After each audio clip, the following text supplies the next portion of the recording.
Before showing how reduce and ReduceRight works, let me show you the magic of reduce. For that, we need an array of numbers and a little cute function like this one. Now if you pass that function to reduce like this, it will print the sum of all the numbers in the array. Isn't it cool? Now let's reveal that magic. Here what reduce does is like this. For every element of the array starting from the second one to the next ones, it calls R. For the first call, reduce gives R the first element of the array to its first parameter. The second parameter always receives the current element. In this case, it's 2.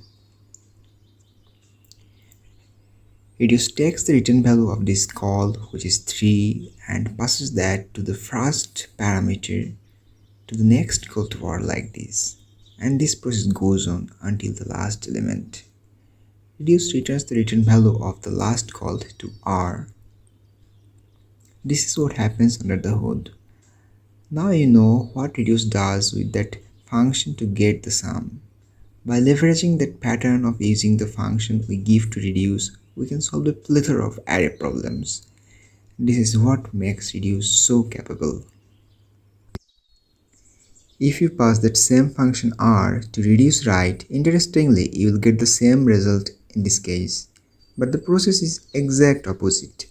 In this case, ReduceRight starts from the second to last element and go towards the beginning of the array and does the same things we did with reduce.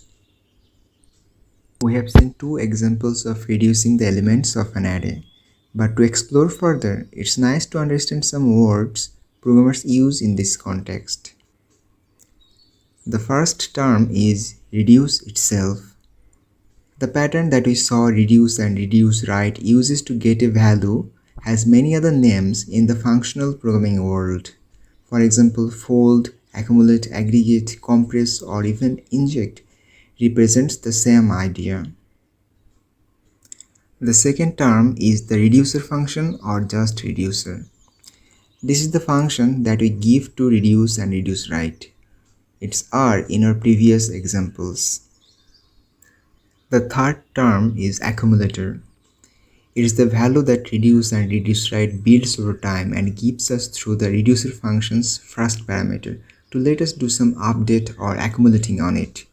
In our examples, the bold red things represent the accumulator. Before we have seen reduce calls the reducer function by giving it the accumulator and the current element, which have colored orange in our examples.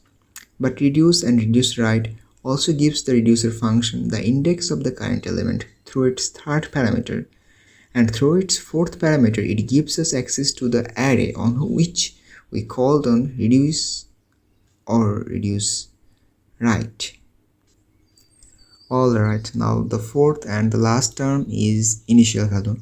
It means the initial or starting value of the accumulator. In our reduce example, the first element of the array becomes the initial value, and in the ReduceRight example, the last element of the array becomes the initial value. If we don't want that, we can also provide a value to let reduce or ReduceRight to treat it as the initial value by giving that to the second parameter of reduce or ReduceRight. Let's see how that works. One common use case of using an extra initial value is building an array or object from scratch while iterating over every element of the array.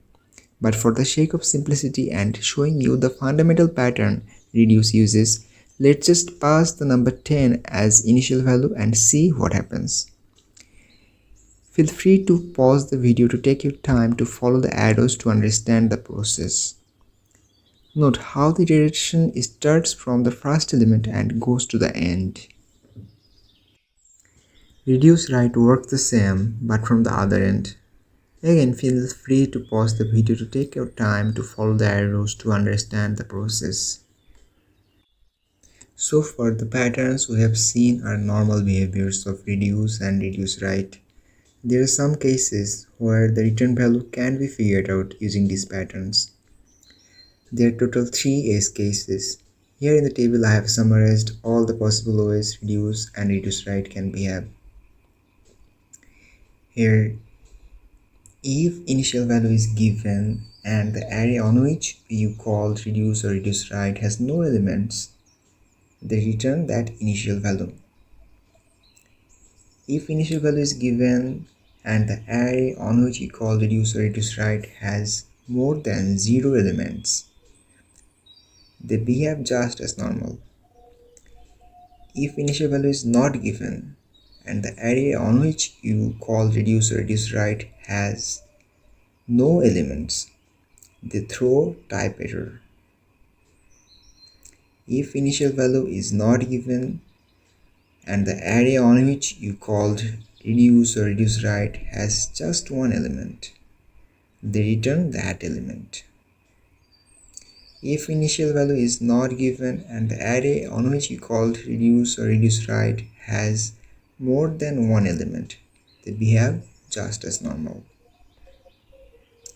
Another subtle thing to be aware of reduce and ReduceRight is that it ignores the holes in the array. That means it will ignore the indices at which we have no elements in the array. Now I have an interesting challenge for you to solve. Here we have a movies array holding objects containing the names and release years of some movies.